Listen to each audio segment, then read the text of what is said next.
Okay, so I'll just do a quick introduction for those of you that weren't with us for the last information session. So I am with Arizona at Work. So we are the workforce development board for Navajo, Apache, and Gila counties. And we work, we handle these situations where we've got reduced work or layoff situations, furlough situations. And so we have invited Angie Molina, who's with the Shared Work Department from DES, Department of Economic Security, to give us an overview today of shared work. And then I have a list of questions that have already been given to me that I will go through with Angie, have her answer those. If you have other questions that you have during the course of her presentation, use the chat feature if you would. And as soon as I get done, as soon as Angie gets done answering these questions that I got via email from the HR department, then I will start asking her these questions that we have presented through the chat feature. So I'll be managing that if you have questions throughout it. So Angie, I'm going to go ahead and turn it over to you now. Okay, thank you. Okay, my name is Angie Molina, and I am the supervisor for the Shared Work program. This program, it's been around for over 30 years, and it helps both the employers and the employees. It also keeps Arizona working and is to avoid layoffs. It is an alternative to employers who are facing a reduction in workforce. And it allows the employers to divide the available work hours among affected employees in lieu of a layoff. It allows the employees to receive a portion of their shared work benefits while working reduced hours. So how it works. So once the employer would submit an application to the Shared Work unit, they have to certify that the employees have been employed for at least 6 months and have received wages in at least $1,500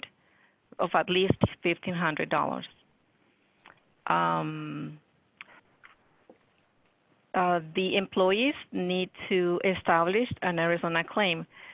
What that means is the employees should qualify for regular unemployment before they can be transferred to the Shared Work program.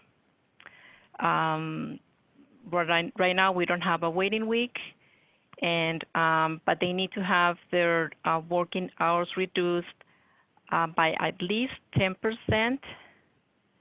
It used to be not more than 40%, but it was temporarily changed to 60%. So now the hours can be reduced from 10% and up to 60%.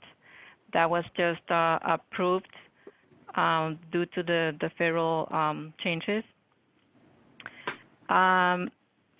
The employees who are eligible for unemployment and are transferred to Shared Work, the difference is that for regular unemployment, you are required to look for work, and you would need to report your earnings if you are working reduced hours. For Shared Work, employees are not required to look for work, and it is based on hours worked. They may also refuse work from other employers, but not from the Shared Work employer. So let's say, for instance, if an employee was scheduled to work on Friday, but he's saying that he has a doctor's appointment and he needs to come in late or leave early, for us, that is considered a refusal of work and can be disqualified for the week. Whoa. Yeah, so they need to do their appointments and their errands on the days when they're not scheduled to work. So the employees would need to file a claim, and that claim is good for 1 year, and they can collect a maximum of 26 weeks during the 52-week period. Their benefits can range from 126 to 240, depending on the percentage reduction. Let's say they were reduced to 36 hours. That would be the 10% reduction. So they will receive a partial payment of $24. If they were reduced to 24 hours, then that's the 40% reduction. They will receive a 96 partial payment, and this is on top on the additional 600. It's on top of this partial payment temporarily. What else? Once the claimants have filed their claim, they will receive a yellow pamphlet with the unemployment insurance information, certificate of understanding. They also have the form for their tax withholding. They will receive a wage statement in the mail so they can verify their earnings. But that's all they would need to do. The employees only have to file their initial claim. They would not be filing any weekly certifications. The employer will submit a biweekly certification reporting the hours that the employees worked.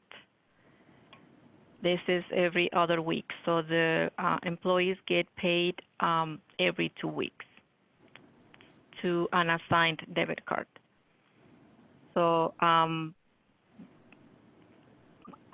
that's it. I mean, employees that have to file their initial claim, the employers will report the hours worked. And the employees do not have to file any weekly certification. So, and if they are laid off for, let's say, over 4 weeks, then they would have to file regular unemployment. But if they are working reduced hours, they don't have to look for work. I think that's it. Just this program is very simple and it's very flexible for the employees and the employers. Can you hear me?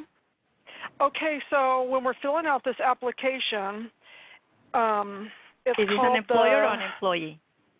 This is an employee. The Okay. UB 105 on box 40. I am still working part-time. Is that what we'll put?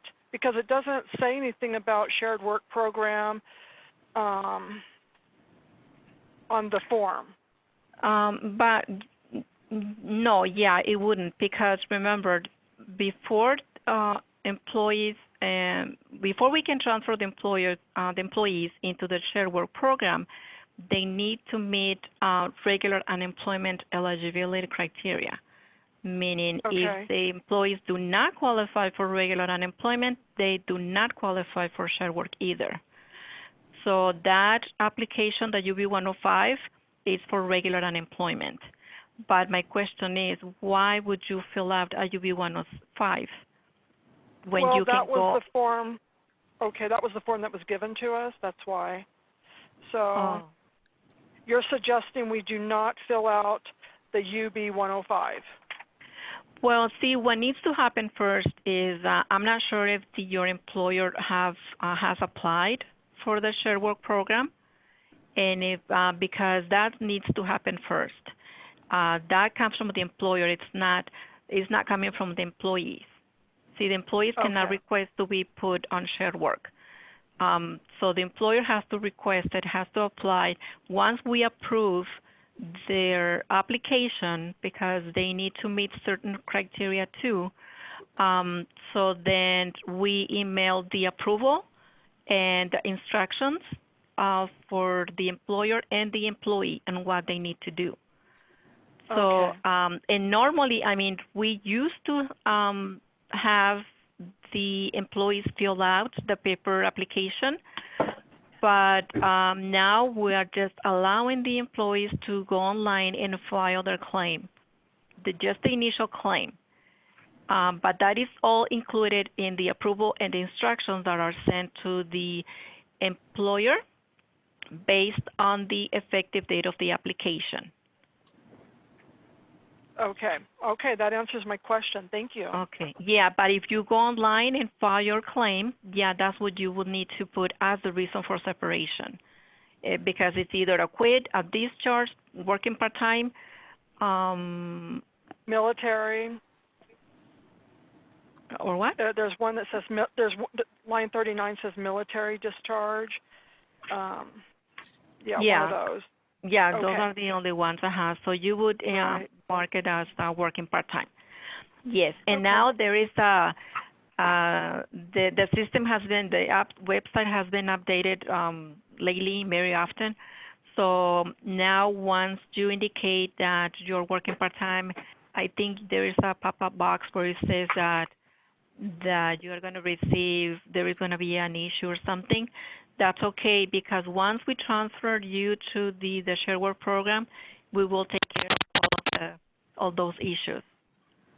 Okay. Okay. Thank you. Yes, thank you. Any other questions? Okay, Angie, I've got several that the employer submitted, so I just want to kind of go through those with you. This is Stephanie. Okay. So the first question that they've asked is the shared work program the same as the pandemic unemployment, the PUA, or are they different? And so if you can maybe explain how those will work together.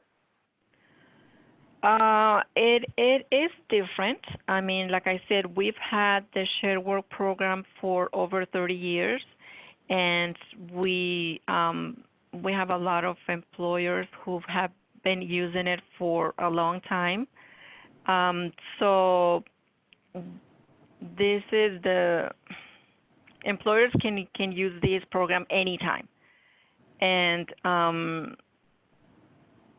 the PUA, is that what you were asking? Yes.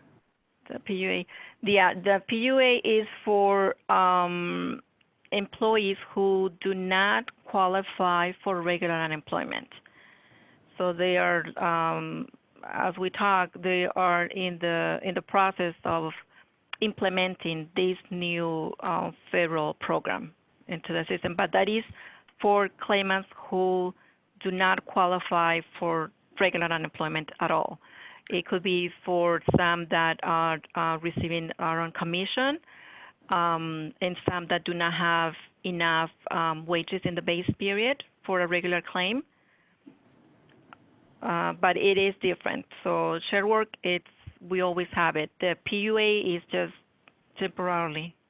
Okay, so then I think maybe what I should have asked was how maybe it's the FPUC, how that will work with the shared work. Yes, so the FPUC payments, that's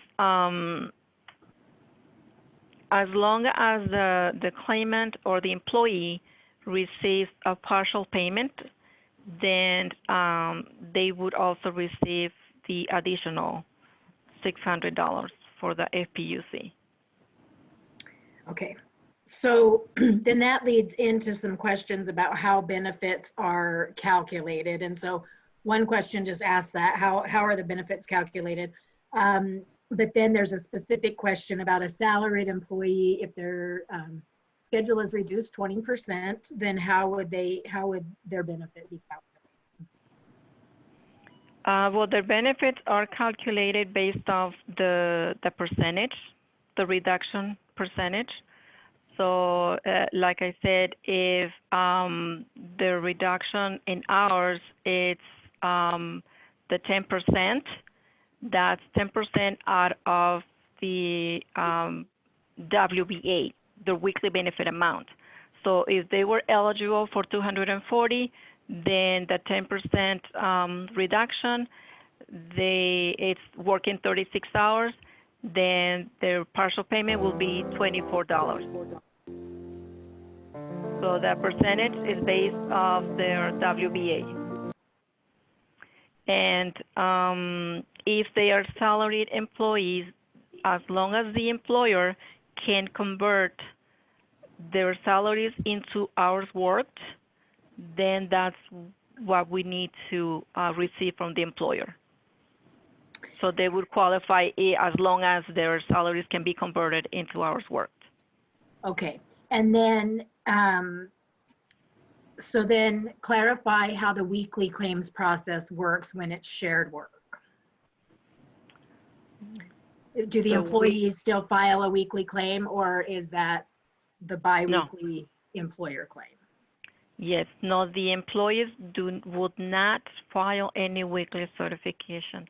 And that is very important because we have noticed that a lot of the employees are filing their weekly certifications, and when we receive the employer certification reporting the hours worked, then we have to convert from earnings reported by the employees into hours worked. And we have seen that some overpayments are being created because some of the employees either are not reporting what they earned or they're not reporting anything at all. So the employer is responsible to certify for the employees every other week. He will report the hours worked on the employer biweekly certification.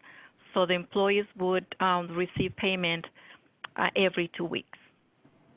Okay, and so then along that same line, if it's an hourly employee whose schedule might change each week, perhaps as business volume begins to increase, their hours start to go back up, then the question asks if they should still file the weekly claim, but I'm going to change it a little bit. That clarify for us as their hours change, if they start to increase as the employer reports those increased hours, does that just reduce their benefit? And can their benefit change every couple of weeks depending on the actual number of hours worked? Mm-hmm. Yes, it can. Like I said, this program is very flexible, and the employers can have some employees working full time, some other ones reduced hours, some other ones not working any hours at all. So as long as they are entitled to a partial payment, and they work, if the employees work between the 10% and up to the 60%, and they are entitled for a partial payment, they will also receive the FPUC payment or the additional $600. Okay, Does that answer? So yes, and so speaking of that $600, will you clarify if that is a flat amount or if that is prorated based on the number of hours they're reduced? For example, the question that was asked, if they're reduced by 10%, do they get 10% of the state benefit or $24 plus 10% of the FPUC or the full 600? No, they will receive the full 600. Okay. Even if their hours are reduced 10, 20%, they would still receive the full amount unless they elect tax withholding. Okay, perfect. So the way that Summit is planning to do this, and Connie, jump in if I don't get this correct, but Angie, they're going to be ideally submitting these per department. So they're going to submit a shared work application per department. One of the questions that's been asked is, what if there's only one employee who's going to do reduced hours in a department? Does there have to be at least 2 employees on a shared work plan? Correct. Yeah, so if there is only one employee, then they would not qualify for the program. So, I mean, they can always put that employee under the other department, right? Because yeah, I mean, I know they can have different plans, but I don't see the reason why they can put them all into the same department or the same plan, I should Okay. say, so they can Okay. qualify. And then, so if they are doing some separate plans, the question, there's a couple that go together here. So like, what is the criteria for the employer being approved, the shared work plan being approved? And if they submit more than one plan, for separate departments, will there be some that could get approved and some that do not? So I guess they're trying to kind of understand what might trigger a not getting approved. The only thing that would trigger not being approved is that, like you said, they would have only one employee in that department for that plan. Okay. So that would be the only thing. But other than that, if one plan is approved, then the other one should also be approved. Okay. But it is, sometimes it can get confusing, so it is recommended just to have one plan per employer. Okay. What is the approval timeline right now? I know that they submitted one plan, but if they put together another plan this week, about how long are those taking to be approved? Well, it is based off the effective date of the application. So, for instance, this week we are approving all applications effective May 3rd, because it's always has to be a Sunday date. And we have noticed that we are receiving a lot of applications that want to be backdated to March. It is very difficult to backdate an application to March. And the reason is because it is a different quarter, and the system doesn't allow us to do that. We can backdate it to April 5th because then we can do the backdating on our side. The claimants can file their initial claim online, and we can still go into the system and do the backdating on our side. So bottom line is the longest it would take, I guess it would say about a week to get the approval, the instructions, and yeah. Okay, so then now the HR director is asking a couple more questions. So one is, if they have a couple of different departments and they know that one department is going to stay stagnant, like they know they're reducing that department by 20%, and that's not going to change through the shared work plan, but there's another department that might vary based on business volume. Should those be on two separate, or can the hours vary for some employees on a plan and not vary for some other employees on the same plan? Yes, they can. It can vary. I mean, like I said, some can be temporary laid off, some can be working reduced hours, some can be working full time. Yeah, and they all can be in one plan. And just every 2 weeks, whatever they actually worked that prior 2 weeks, that's what gets reported. Correct. Okay. And so then I think, Connie, help me out if I'm not asking this correctly, but I think what she's asking is, so they submitted the first application with just one department on there, but if they get everything else figured out this week, do they want to just amend that first application to add all of the employees that'll be on shared work onto that same application, as opposed to filing a second? No, they can always amend it or send us a listing for to add employees later on. It doesn't have to be right at the beginning, everything, because we know that everything is changing. Sometimes they don't know. I mean, they cannot foresee how many hours they're gonna work in 2 weeks. So there is a form in the employer's handbook that can be used for that, and it is saying to add employees to the plan. Okay, perfect.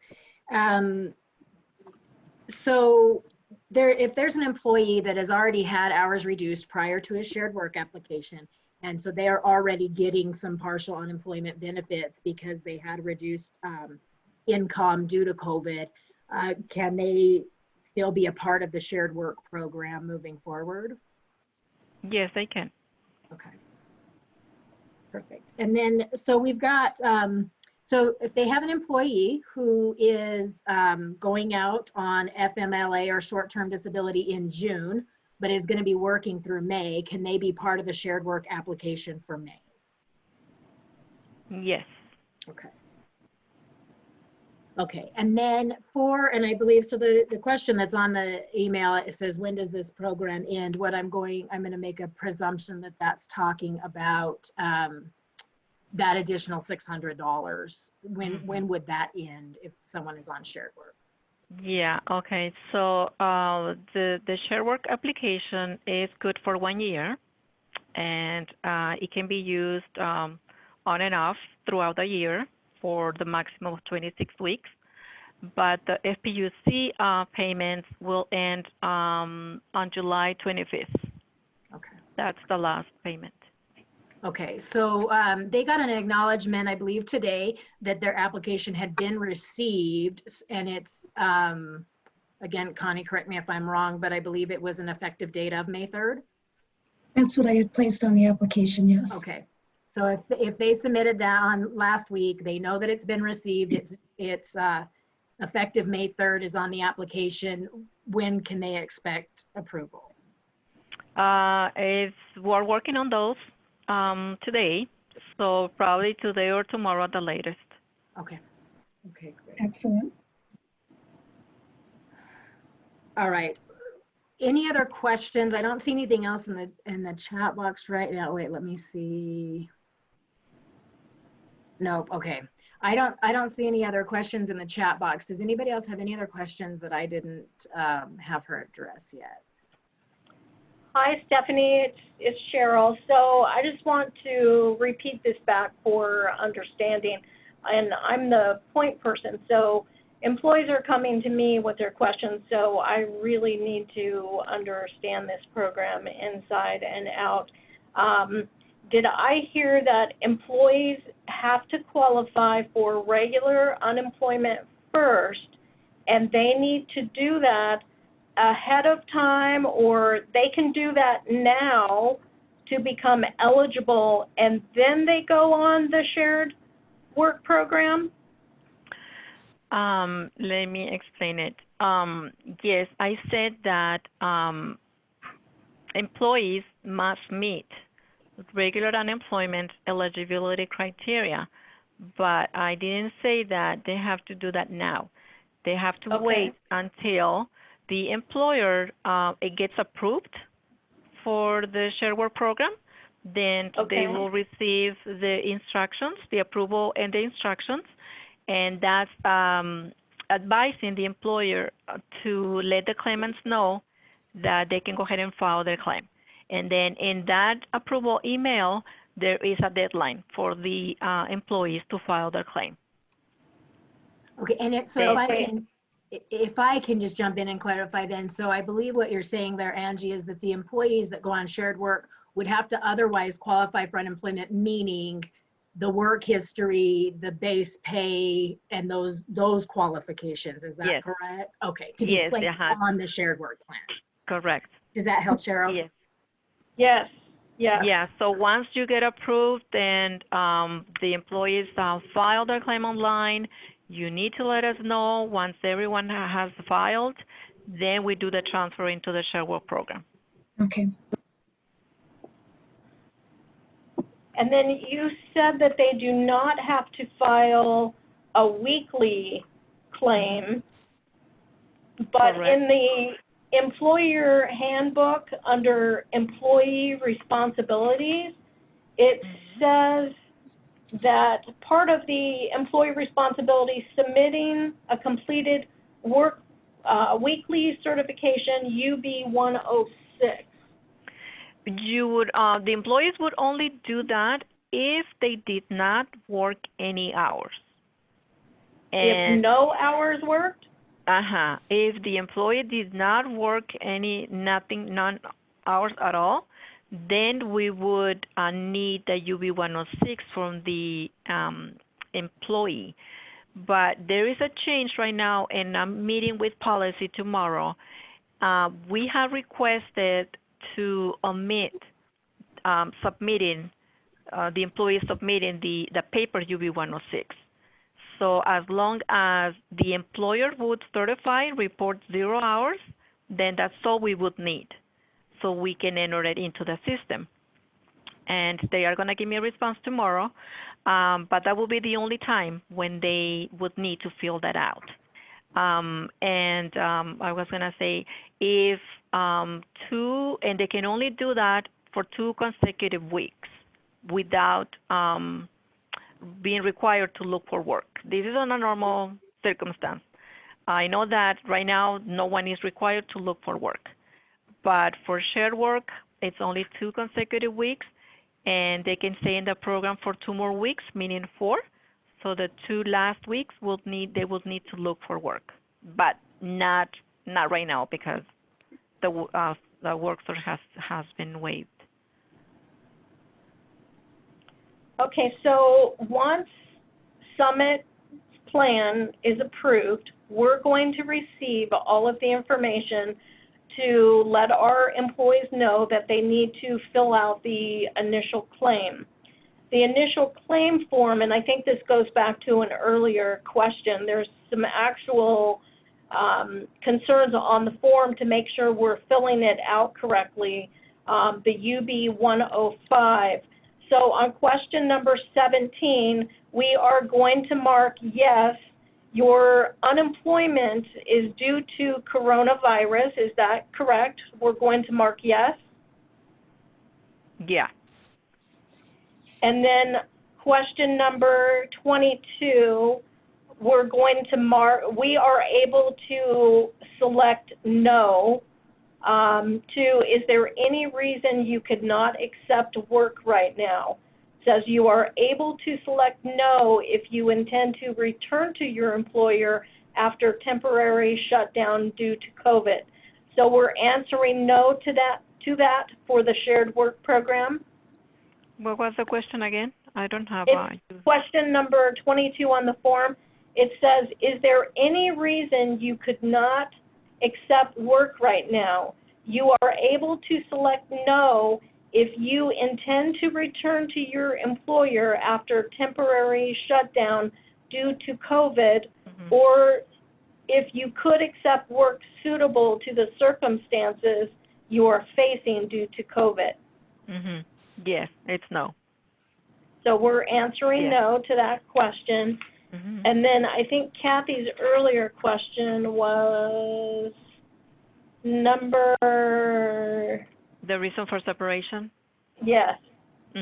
Yeah, it's part-time. Working okay, part-time. So we're marking 40, number 40. I am still working part-time. Yes.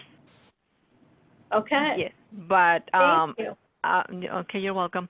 But you will go online, right? You will not fill out the UB 105.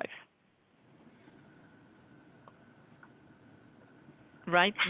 The employees should go online and file their claim. Okay. Not the, so not the paper. No. No paper form. No. No, that's on the instructions email that the employer receives after the application has been processed and approved. So that will change then from the employee responsibility instructions. We'll have to wait until we get those instructions after the application is approved. Yes, correct. The employer will receive those instructions with the approval and the instructions. Okay. Did you have any other questions, Cheryl? Or anyone else? I think I'm good. I think we'll need to amend our communication that we send out to employees just letting them know their responsibilities after we get the approval. Yes, we will. Okay. What's the your employer, the company's name? Summit Healthcare.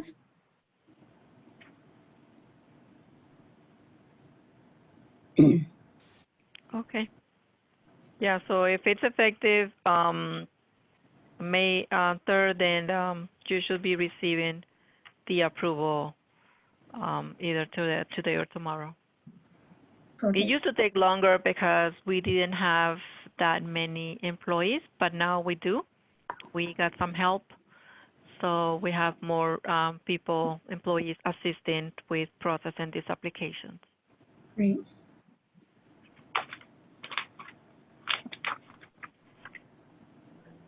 Okay. So Angie, is there any tips that you can give us that, you know, common mistakes that people make when they apply? Yeah, the biggest mistake is, oh, yes.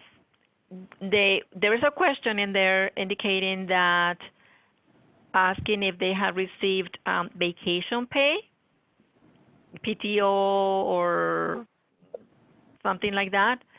And they can say no because for shared work, that doesn't affect benefits. So that's one of them. And the other one is where employees go online and file their weekly certifications. Those are the two main issues that we have with the employees. So just make sure we communicate not to go online and file. Yes, yes. Okay. Great. Okay. Thank you so much for joining us today. You're welcome. Yes, thank you so much, Angie. Okay, you're welcome. Okay, so this has been recorded, so we will get this uploaded to YouTube, and Connie and Cheryl will get you a link later today so that you can share it with any employees that might have missed this. Great. Okay. Wonderful. Thank you. Okay, great, thank you. Thank you. Thank you all. All Bye. right, Okay. bye-bye. You're welcome. Bye.